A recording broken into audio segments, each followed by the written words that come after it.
The first thing you notice, as you shuffle in with your pack, is that the camp is not some haphazard sprawl of tired soldiers throwing up tents wherever they feel like. No, the Roman army was many things: harsh, controlling, and occasionally very bad at handling revolts. But above all, it was organized. Historians still argue whether Roman camps were the true secret weapon of the legions, more important than fancy armor or even discipline. Because, in a matter of just a couple of hours, what was an empty field becomes a fortified mini-city. You drop your heavy gear for a moment. Shield, gladius, the awkward bundle of stakes strapped across your shoulder like some kind of ancient IKEA nightmare, and watch as the centurions pace about, pointing fingers and barking orders. Every man knows his role. One group digs the defensive ditch. Another carries sharpened stakes to form the palisade. Others start measuring the camp layout with ropes, ensuring perfect lines. Yes, ropes. It looks less like chaos and more like a construction site run by an obsessive perfectionist. The digging crew goes at it with iron tools, breaking earth as though they've done it 1,000 times before, because they have. The Roman army didn't just march to fight, it marched to dig. In fact, some grumbling veterans joke that they were less soldiers than ditch diggers with swords. A quip you might hear muttered under breath: "We're not legionaries, we're moles with helmets." And here's where the sensory detail kicks in for you. Imagine the rhythmic thud of picks breaking soil, the grunt of men tossing clods into wicker baskets, the scrape of shovel on gravel. Dust hangs in the air, mixing with the tang of iron from weapons and the salt of dried sweat. You stand back, the air prickling your nostrils, and realize this routine isn't glamorous, but it is survival. Because here's the fact that mattered. When you stopped for the night on campaign, the enemy didn't politely agree to leave you alone until morning. Bandits, raiders, rival armies, anyone might take advantage of your tiredness. So, instead of flopping onto the ground like you spend the next 2 hours digging, hammering, and arranging a fortified camp. Think of it as setting up a medieval Airbnb, but one designed to survive a sudden attack. Each camp followed the same rectangular design, with main roads crossing like a grid. At the center, the commander's tent rose, usually flanked by altars or standards, shimmering faintly in the fading light. Surrounding that, the quarters for officers. Then rows upon rows of soldier tents. Like a machine, every man slotted into his place. The system was so reliable that even centuries later, archaeologists can spot the outlines of Roman camps across Europe, as neat as pressed linens. Now, here's the quirky part. Along with defensive ditches and palisades, soldiers sometimes planted fake camps. Yes, decoys. Historians still argue whether these were meant to confuse enemies, train recruits, or just annoy potential spies. But picture it. You're exhausted, yet your commander orders you to dig another ditch just to trick some Gaulish scout. You'd probably grumble, then get back to digging anyway, because punishment for disobedience was never pleasant. Back to you in this scene. You wipe sweat off your brow. The sun has nearly gone, and torches flicker to life, throwing long shadows across the camp. A centurion barks at your contubernium, your little 8-man squad, to start hammering tent pegs. Each tent is leather, heavy, and smells faintly of wet goat. Lovely. There's one more detail that might make you chuckle through the fatigue. Soldiers had to carry not just their weapons and armor, but also these wooden stakes for building the camp's palisade. 8 to 12 each, bundled together like a medieval fence kit.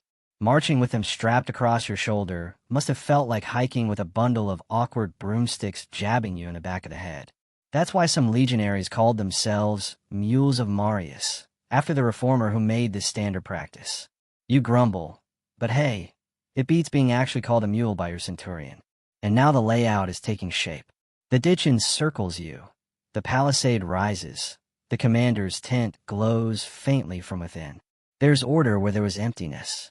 Even in exhaustion, you sense a strange comfort in the predictability of it. This isn't just protection.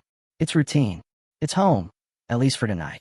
You stand still for a moment, feeling the hum of thousands of men working in unison. Shields stacked neatly, tents snapping taut under the pull of ropes, the glow of 100 fires starting to crackle. You realize you're part of something vast, mechanical, and weirdly elegant.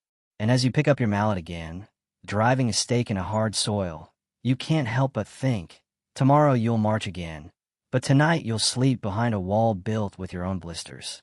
Fires bloom across the camp, and suddenly the mood shifts. Where before there was only the scrape of iron and the grunt of digging, now you hear the softer, homier sounds of crackling wood, murmured voices, and the unmistakable pop and hiss of fat dripping into flame.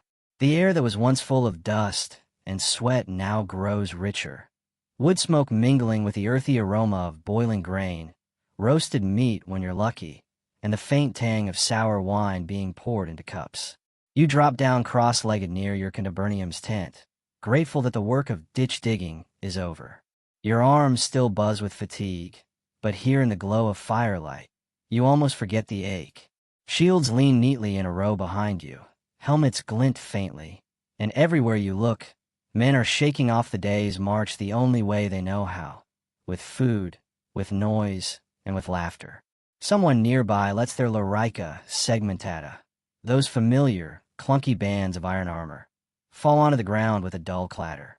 That's followed by a groan of relief, so dramatic it almost sounds theatrical. A friend throws a stick at him and jokes, "Don't wake Jupiter with your whining." You laugh because you feel the same. You want to peel off every strap and buckle, fling them into the ditch, and swear never to march again. Of course, come morning, you'll buckle it all back on without complaint. Or maybe with complaint. Romans weren't above grumbling. A centurion strolls past, his vine staff tapping rhythmically on the dirt, and the laughter dips for a second. The presence of authority still hums in the background. But once he's gone, the men relax again. Dice rattle, pots clink, a soldier hums a half-remembered tune. You turn your attention to the cooking pot. Tonight, like most nights, it's pulse, that thick porridge of grain, sometimes with a pinch of salt or herbs, occasionally enriched with a shred of bacon if the gods are feeling generous. You stir it with a wooden spoon, watching the steam curl upward, and though it's not glamorous, it feels grounding. Historians still argue whether legionaries truly resented the monotony of grain rations or accepted them as part of the deal. But here, in the circle of firelight, you find the porridge strangely comforting, like a humble ritual at the end of chaos. The funny part is, while you eat, someone inevitably tries to season things with whatever strange ingredient they picked up along the road. Garlic, wild onions, sometimes even honey if they're showing off. You glance at one guy tossing dried fish into the pot, and the rest groan. "Not again," someone mutters, but no one moves to stop him. You know you'll be chewing on salted fish-flavored porridge before the night is over. A quiet price for camaraderie. Armor maintenance hums alongside the cooking. A few soldiers sit apart, using oil to rub down their gear, scraping grime from their swords. You catch the metallic scent of iron mixed with olive oil. The motions are careful, even soothing, like bedtime routines, only with sharper edges. One soldier teases another. "If you polish that gladius any more, you'll see your mother's face in it." Laughter follows, low and tired, but genuine. You notice the rhythm here. Work, food, joking, then silence. Each man falls into his role without being told. Some argue over whose turn it is to fetch more wood, while others squat near the flames, eyes half closed already. The scene feels both chaotic and oddly tender. Here's a quirky tidbit that might amuse you. Archaeologists have found gaming boards and dice in Roman camps, worn smooth by constant play. Gambling was officially frowned upon, but you know how it goes. What's frowned upon by officers is embraced twice as eagerly by bored soldiers. So in between mouthfuls of porridge, you hear the slap of dice against a wooden board, curses muttered when fortuna isn't kind, and exaggerated victory cheers when someone wins a round. The night grows thicker, and above you the stars scatter across the sky. You tilt your head back, watching the smoke twist upward until it blurs into the dark. For a brief moment, the camp doesn't feel like a fortress or a machine. It feels like a village, alive with warmth and chatter. A soldier at your fire mentions his family back in Italia. Another counters with a story about a tavern girl in Gaul. The conversations weave between bragging, homesickness, and nonsense. One man insists he saw a wolf shadowing the march earlier. Another calls him blind and insists it was just a mangy dog. Historians still argue whether legionaries truly believed in omens as deeply as we think, or whether many of these tales were just campfire filler. Either way, you find yourself leaning in, half hoping the wolf was real. There's laughter again, loud enough that a nearby tent flap rustles with an officer's annoyed glare. The men chuckle quieter, but not much. You sip a cup of sour wine, cut with water so it doesn't knock you flat, and feel the warmth spread through your chest. The fire pops, sending a tiny ember leaping into the dirt, and suddenly the world slows down. You realize that tonight is like every night, and yet it is also unique. The fire is yours, the jokes are yours, the shared porridge and sour wine belong to you, and the men crowded shoulder to shoulder, dirty, exhausted, but alive. In the hush between bursts of laughter, you hear only the crackle of flames and the faint shuffle of a mule somewhere in the dark. You take another spoonful of porridge. Yes, it tastes faintly of fish now, and let your body sink into the warmth. Around you, the camp hums with the sound of life settling down. And though you know dawn will drag you up again, for now, this fire feels like the safest place in the Empire. You can feel the subtle shift in the camp as darkness deepens and the first guards take their posts. The hustle of cooking and joking dies down gradually, replaced by the low hum of vigilance. You trudge toward your assigned perimeter spot, shield in hand, ears attuned to every snap of twig or rustle in the underbrush. Even in the dim torchlight, you notice how the camp's layout, those neat rows of tents and the carefully dug ditch, makes the whole operation feel almost like a living organism, each soldier a beating part of its heart. The sentries move along the palisade with a quiet, methodical rhythm. One hand rests lightly on the spear, the other brushing against the worn leather of a gladius. There's a kind of eerie calm to it. You realize that while the day was loud and chaotic, the night requires restraint. You step carefully, aware that any stumble might betray your presence to both the camp and, worse, the enemy beyond the earthworks. Historians still argue whether Roman night watches were more effective because of discipline or sheer intimidation.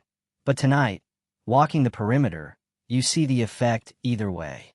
The shadows stretch long across the ditch, the palisade posts casting angular silhouettes. Somewhere ahead, a sentry coughs, the sound muffled by the soft earth, and a distant wolf, or maybe a stray dog, howls. You breathe deeply, savoring the cold night air. It's different from the dust and sweat of the march, almost fragrant in its crispness. And then, inexplicably, you find a small thrill in imagining yourself as a quiet protector of this tiny, temporary city. Nearby, a cohort of soldiers leans against the wooden palisade, whispering gossip. One claims to have spotted a Roman eagle flying overhead during the day. Another counters that it was probably just a vulture scavenging corpses from some forgotten battle. You grin at their low-stakes debates. It's a strangely comforting distraction, reminding you that human nature doesn't change, even in legions.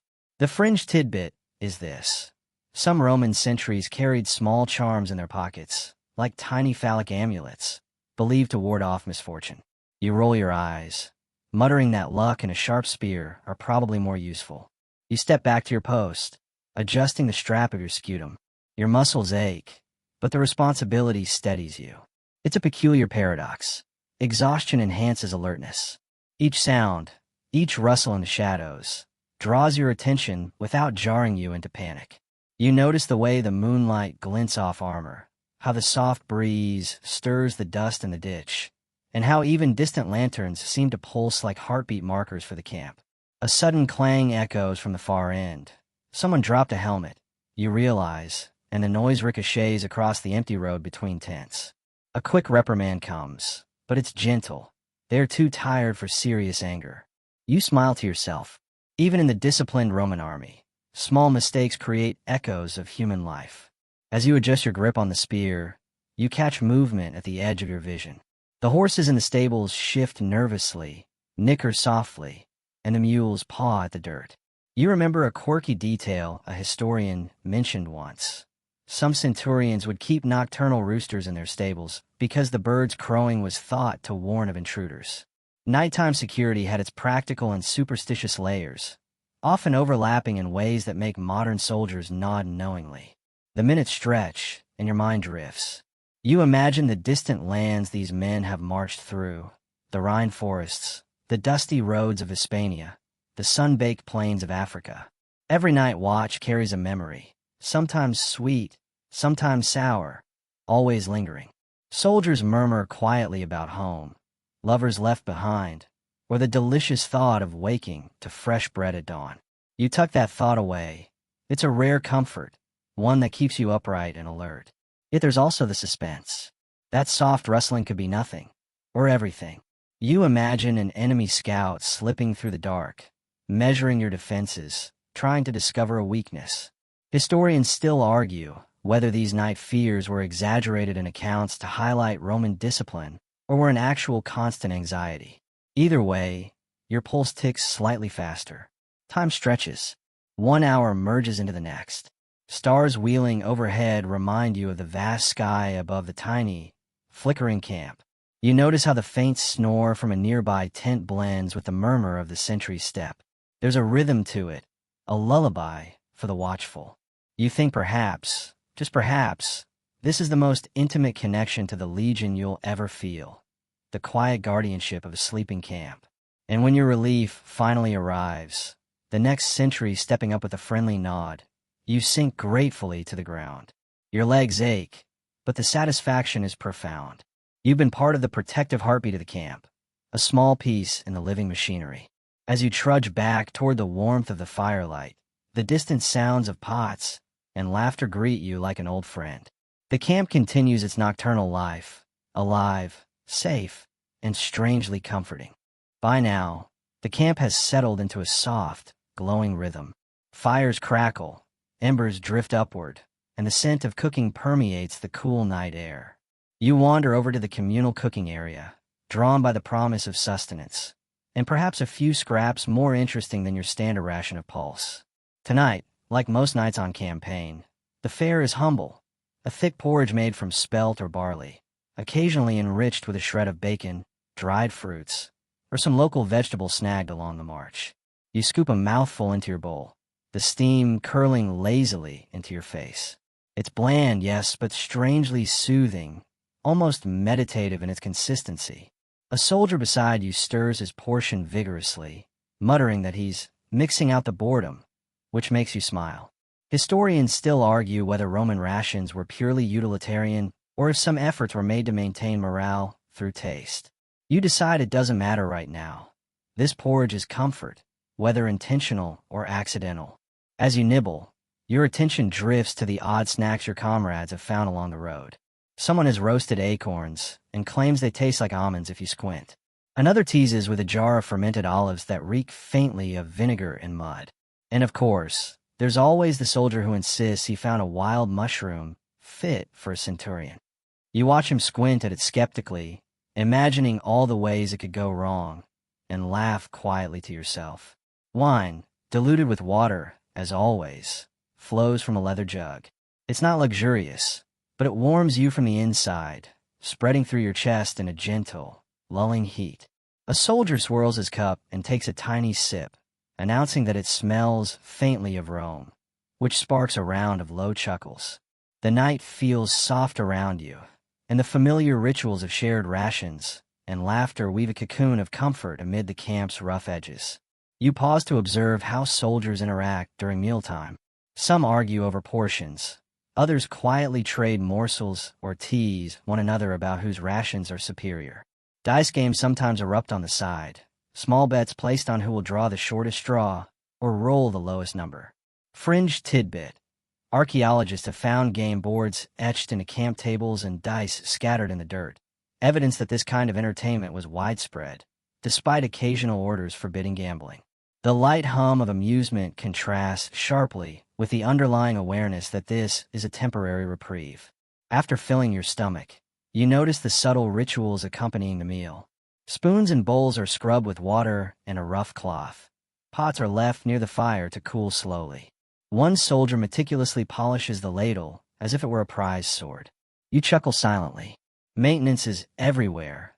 Armor, weapons, and now cooking utensils alike. These acts of care, though simple, build a rhythm that keeps the camp cohesive. The camp smells rich tonight, with smoke, grain porridge, faintly sour wine, and the earthy aroma of wet leather. You inhale deeply, letting the scent ground you. Nearby, a soldier holds a small bundle of herbs, claiming they ward off nightmares. You glance at it and mutter a quiet joke about the Empire relying on oregano for victory, and the man grins, shaking his head. As the night wears on, stories begin to surface. Soldiers exchange tales of past campaigns, exaggerating feats of heroism, or mischievous anecdotes about superiors' blunders. You lean back against a crate, listening, and can't help but smile at the human consistency across centuries. We tell stories to pass the time, to bond, and to find levity even when circumstances are far from comfortable. Historians still argue whether these stories were purely entertainment or served a deeper function in strengthening loyalty and discipline within the ranks. The night's serenity is punctuated occasionally by the clang of a dropped utensil, the hiss of a simmering pot, or a distant shout from a sentry. These small disturbances, rather than jarring you, become part of the lullaby of camp life. You sip your wine, scrape the last grains of porridge from your bowl, and watch shadows dance across the ground. Finally, as the fires burn lower and laughter softens to murmurs, you feel a profound sense of belonging. Even in the dirt, even in the exhaustion, there is warmth, camaraderie, and a rhythm that lulls the camp toward rest. The night stretches long and gentle, wrapping the soldiers in a quiet embrace before the cold reality of the march resumes. The scent of leather and oil rises around you as the evening deepens, mingling with the smoky tang of dying fires. You wander toward the armor racks, noting the meticulous care your fellow soldiers lavish on their gear. Each Larica segmentata, gladius, and scutum bears marks of hard use, scratches, dents, and a faint gleam from recent polishing. The ritual of maintenance seems endless. You wipe, oil, and check, repeat, until your hands ache, but there's satisfaction in knowing your weapons and armor are ready for whatever comes at dawn. Historians still argue whether this level of upkeep was strictly necessary or more a psychological tool to instill pride and discipline. But as you handle the familiar weight of iron and leather, the point seems almost irrelevant. You feel safer, more in control. You notice the rhythmic scrubbing of shields with coarse cloths, the careful alignment of helmets on hooks, and the faint creak of leather being stretched and oiled.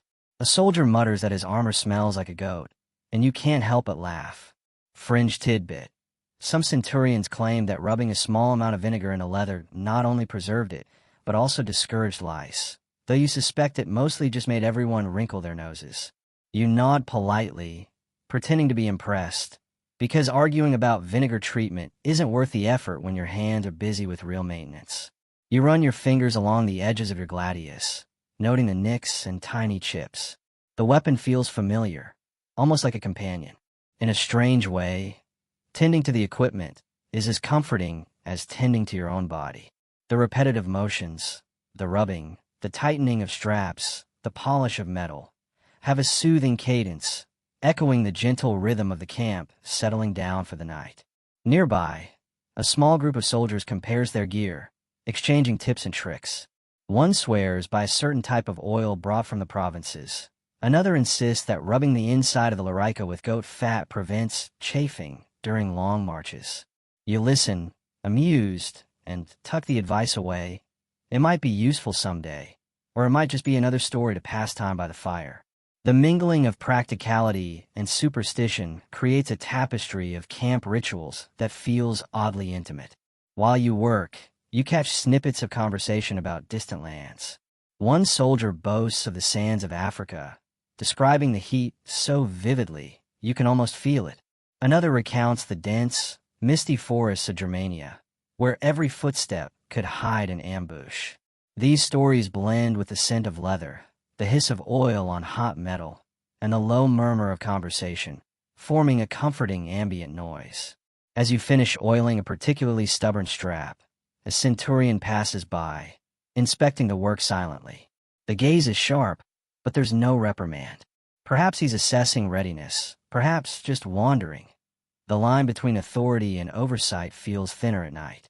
You adjust your posture, nod politely, and return to your work, reminded that vigilance and care go hand in hand. Even mundane actions carry tiny rewards. A well-oiled cuirass gleams in the torchlight. The scutum stands straighter. The gladius rests ready at your side. You feel a quiet pride, a small triumph over fatigue and the harshness of camp life. And as you glance at the rows of neatly maintained gear around you, there's a sense of order amid the chaos of marching, fighting, and living outdoors. By the time you step back, the last oil stains wiped away, the night is nearly complete. Fires burn low, shadows lengthen, and the soft sounds of snoring begin to drift from nearby tents. Your body aches, your hands smell faintly of oil, and yet there's satisfaction in knowing the camp is ready for the unexpected, the unpredictable, and the sometimes absurd challenges that define life in the Roman legions. The evening continues to fold itself into a gentle lull, and now you find yourself drifting toward the livelier corners of the camp, the spaces where leisure and gossip take center stage. Dice rattle on wooden boards, cups clink, and muted laughter rolls softly across the tents. You slide in beside a group playing Alea, the Roman dice game that seems to absorb everyone's attention in ways both competitive and oddly meditative. Historians still argue whether gambling was ever truly sanctioned, but here, under torchlight, it feels like a sacred ritual, a small rebellion against the rigidity of camp life. You watch as a soldier rolls, murmurs a quick curse under his breath, and then grins when luck favors him. The tension is brief and playful. Fringe tidbit. Some soldiers believe that dice could be imbued with luck charms or even whispered prayers, turning each throw into a mixture of skill and superstition. You chuckle to yourself, shaking your head, but secretly, you hope a little charm might improve your own rolls. Nearby, whispers drift like smoke. Rumors about distant provinces, exaggerations of feats from past campaigns, or the latest gossip about centurions circulate quietly, and you lean in, curious. One man claims the legion station in Britannia had a march through fields full of snakes. Another insists a Germanic tribe trained wild boars to guard their villages. You smile. These tales are part truth, part embellishment, and part pure entertainment. You notice how the dynamics between soldiers shift during these leisure moments. Rank matters less here. Camaraderie takes precedence. A grizzled veteran teases a young recruit for fumbling dice, and the young man throws a playful insult back, earning a laugh that echoes in the night. In these hours, the harshness of the march and the strictness of order fade, replaced by shared humanity. A small group sits around a low fire, passing around a jar of wine and nibbling on dried fruits or roasted nuts. You take a sip, letting the warmth spread through your chest. The taste is sharp, diluted with water as usual, but comforting. Nearby, someone recites a short poem learned in training, a half-remembered ode to Mars, and the words hang in the night air, blending with the crackle of fire and the soft shuffle of feet on dirt. You join the quiet gossip, swapping small stories of the day's march, minor victories, or comical misadventures. Fringe tidbit. One soldier swears he saw a goose wearing a tiny iron harness during a previous campaign. You raise an eyebrow, but the others nod solemnly, treating the claim with all the seriousness a goose deserves. The absurdity lightens your mood, and you feel yourself relaxing more than you have in hours. Dice games wind down gradually, and the firelight flickers across faces flushed with wine and laughter. You catch snippets of conversations about home, letters from loved ones, dreams of familiar fields, and memories of warm bread in village bakeries. Historians still argue whether these small comforts had a measurable effect on morale or were simply fleeting distractions. Either way, you feel it, a quiet ease settling over the camp, softening the edge of exhaustion. By the time you stand and stretch, the camp is awash in muted voices and gentle laughter, the hum of human life wrapping around you like a blanket. Dice are set aside, cups drained, and small arguments dissolved into easy smiles. Even in the dim torchlight, the bonds of shared experience are palpable, an invisible thread connecting you to every soldier nearby. You find yourself lingering a moment, savoring the scene, the flicker of firelight on tired faces, the soft murmurs of conversation, the clatter of a lone die rolling one last time before the game ends. It is, in its own way, a peaceful interlude, a gentle pause between the relentless marches and the unforgiving campaigns of tomorrow. And as you wander back to your tent, the warmth of camaraderie trails behind you, wrapping you in the quiet comfort of a legion settling into its nightly rhythm. By the time you settle near the flickering fire again, the laughter and dice games have tapered off, leaving the camp in a calmer, more intimate hum. You notice a few soldiers gathering wax tablets and styluses, their hands steady despite the long day. Letters home, they call them, though of course the post is unreliable, and the journey might take months or years. You peer over a shoulder, curious, and see neat lines etched carefully into wax, forming words meant for wives, mothers, or sweethearts. Historians still argue whether these letters were largely sentimental, purely logistical, or a mix of both. But there's no question about their importance to morale. You watch a young legionary scribble furiously, occasionally pausing to dip his stylus into a tiny jar of ink, his tongue peeking out in concentration. Fringe tidbit. Some soldiers would include miniature sketches of camp life, exaggerated marches, or even humorous caricatures of their officers, hoping to amuse the recipient. You grin quietly, imagining a matron in Italia reading about her son's heroic battle with a particularly stubborn tent peg, illustrated with exaggerated drama. A centurion glances around the small group of letter writers, nodding approvingly. Discipline persists even in these quiet moments, though the air is softened by the intimacy of personal reflection. You notice how the men balance the weight of longing with a relief of expression. There's a subtle sigh that accompanies the scratching of stylus on wax, a minor exhale that seems to lift a portion of the day's fatigue. Nearby, someone leans back, staring at the stars between tent flaps. Conversations become softer, more reflective. One soldier murmurs about the home he left behind, about the orchard and the quiet river near his village. Another laughs softly at a memory of a festival he attended before enlistment. These whispers drift over the camp like gentle smoke, weaving between tents and firelight, creating a quiet tapestry of human experience amid the rigors of military life. The act of writing becomes meditative. You notice the repeated motions of carving letters, dipping, smoothing, pressing down gently. It is almost ritualistic, echoing the precision of the armor maintenance you performed earlier, but instead of preparing for battle, you're preparing for connection, linking your present self to someone far away. The hum of the camp reinforces this intimacy, a horse shifting in its stall, a fire crackling, a distant muffled snore. Fringe tidbit. Some legionaries included small charms or pressed flowers between the wax sheets, tiny tokens meant to accompany their words and offer protection or good luck. You imagine a mother receiving not just a letter, but a piece of luck tucked inside, perhaps imagining the hands that pressed it there months ago. Conversation threads continue between writing sessions, casual and soft. Soldiers exchange news of distant provinces, speculate about the fates of friends on other campaigns, or quietly tease one another about their handwriting. You notice that even minor errors in spelling or smudged lines draw gentle teasing, yet it's never cruel. It's a shared camaraderie, a bond forged through distance and fatigue.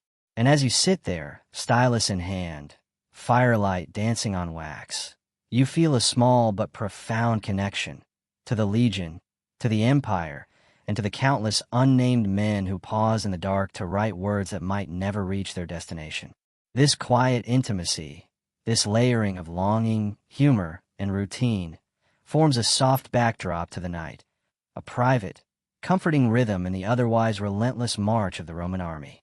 Finally, you set your stylus down and lean back against a crate.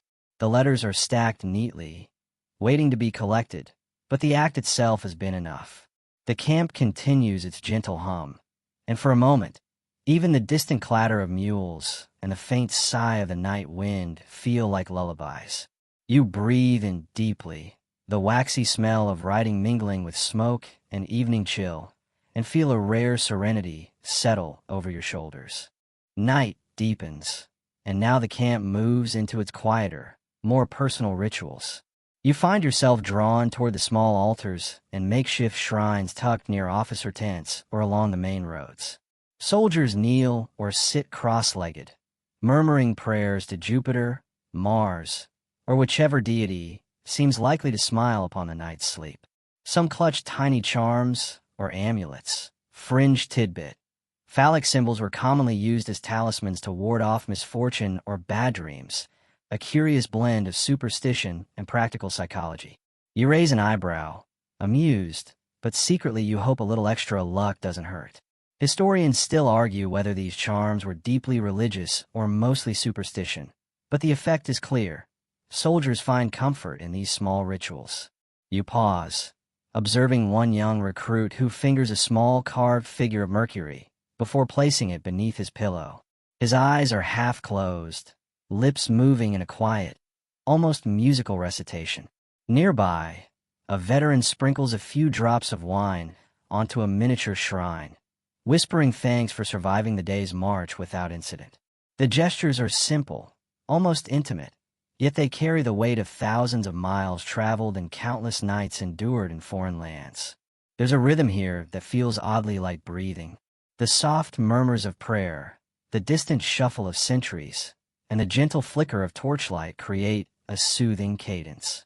You watch as one soldier rubs a protective oil on his hands, murmuring a quiet blessing over the scutum he polished earlier. You realize these acts, small, repetitive, almost obsessive, help transform anxiety into ritual, the mundane into meaningful. Not all rituals are strictly religious. Some soldiers carry charms that are deeply personal, a smooth pebble from home, a feather from a market in Gaul, or a scrap of cloth scented with the memory of a lover. Fringe tidbit. A few even tie knots and strings as a mnemonic device, counting prayers, victories, or simply days past.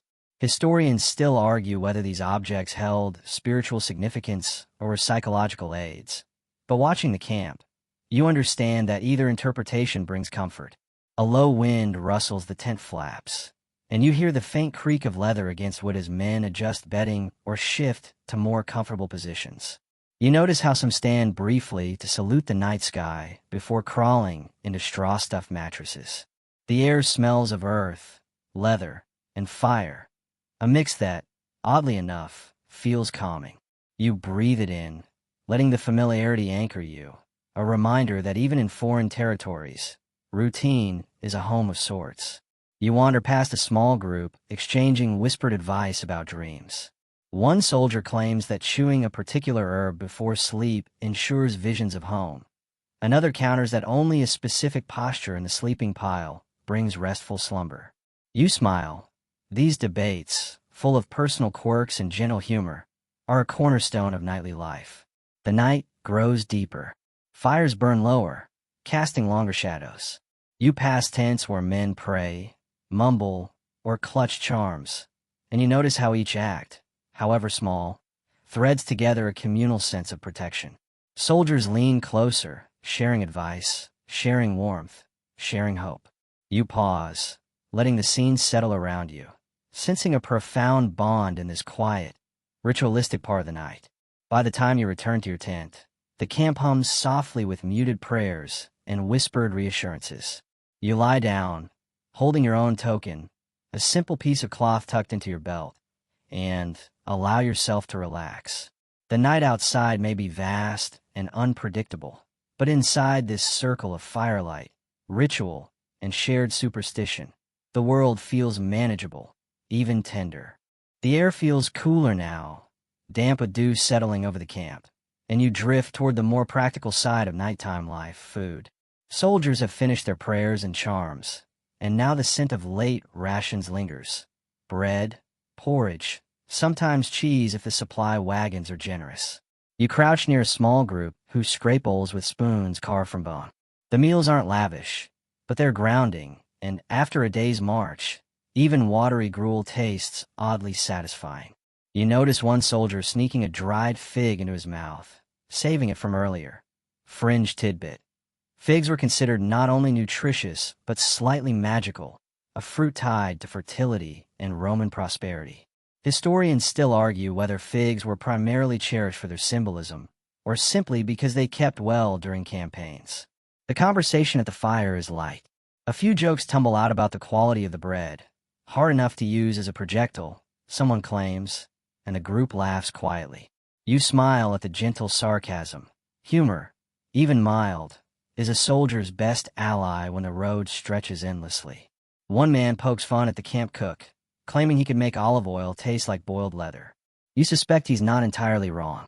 You shift closer, feeling the warmth of the embers on your face.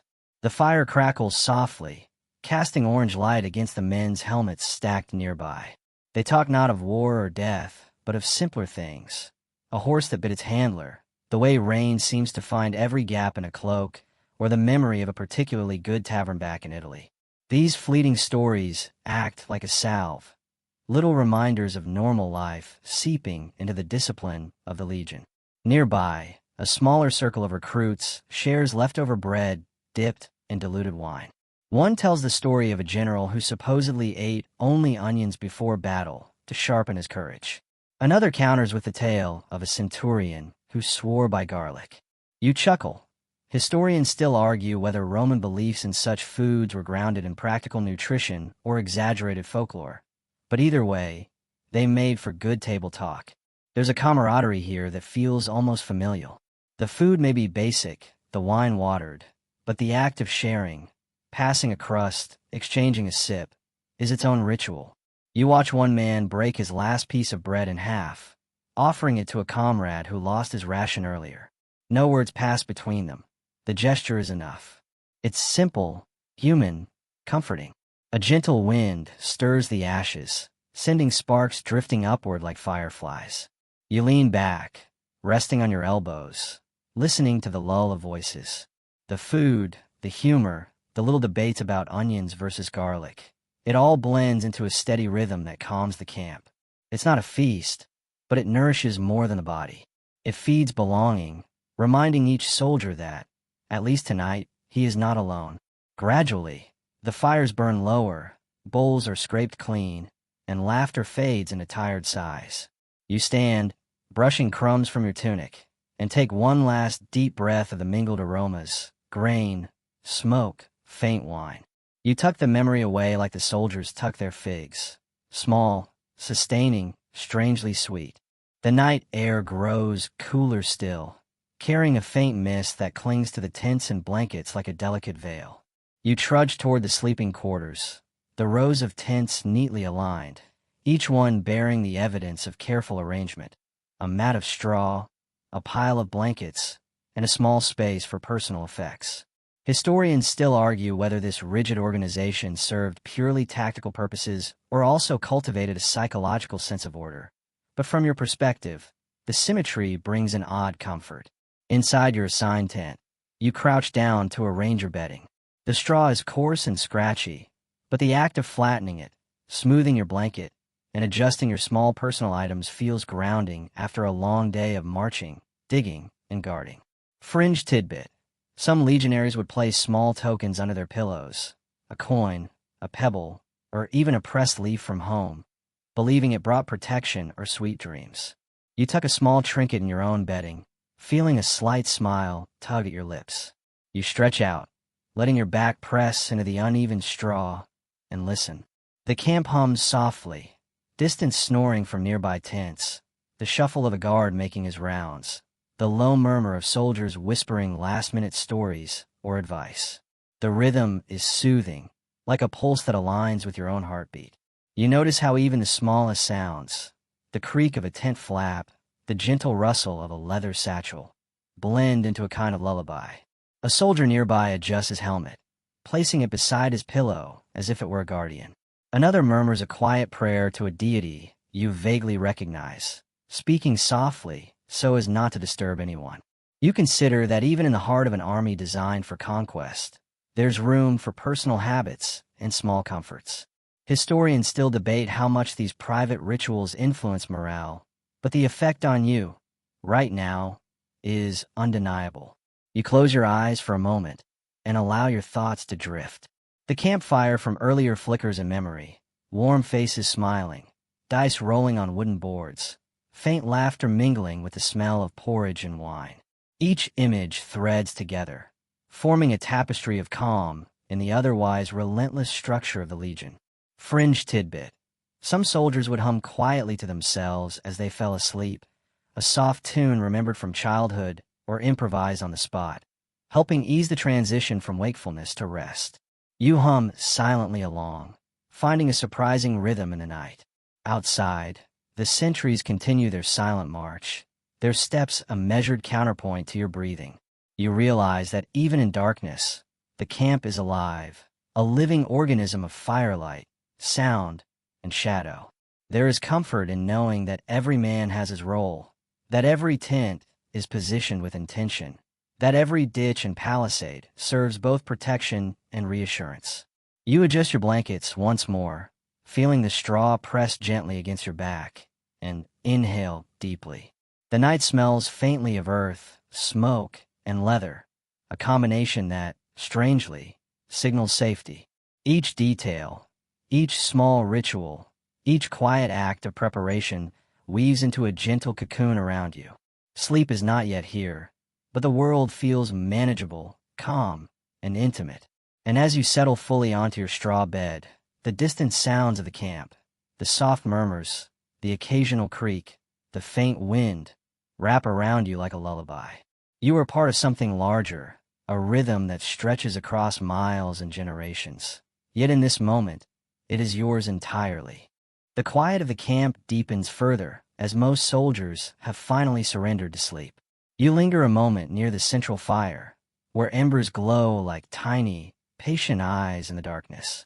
The gentle hiss of cooling coals and the faint scent of smoke would create a comforting atmosphere, a soft boundary between wakefulness and slumber.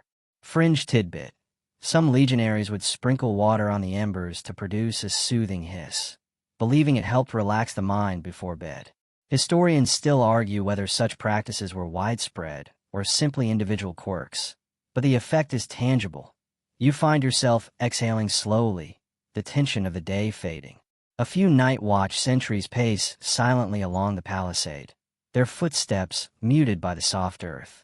The rhythm of their movement is almost hypnotic, and you imagine yourself walking alongside them, glancing at the shadowy contours of tents, the faint outline of mules in the distance, and the occasional flicker of torchlight on helmeted shoulders.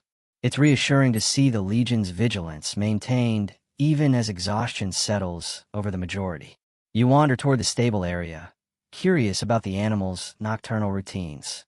Horses shift in their stalls, stamping softly, the smell of hay and manure blending with the cool night air.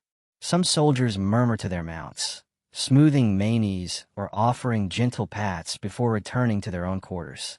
Fringe tidbit. Certain cavalry units were known to place small charms in the stalls, hoping to protect both horse and rider overnight. You smile quietly at the care taken. These animals are as much a part of the nightly rhythm as any soldier. A faint laugh drifts from a tent nearby. You pause, listening, realizing it's likely a soldier recounting a small embarrassment from the day, a misstep in formation, or a comical stumble during drills. The sound is muted, almost conspiratorial, as if shared with invisible friends. You grin softly. Humor persists even in fatigue. It weaves a subtle comfort through the night, reminding you that the human element in the Legion endures regardless of discipline or fatigue.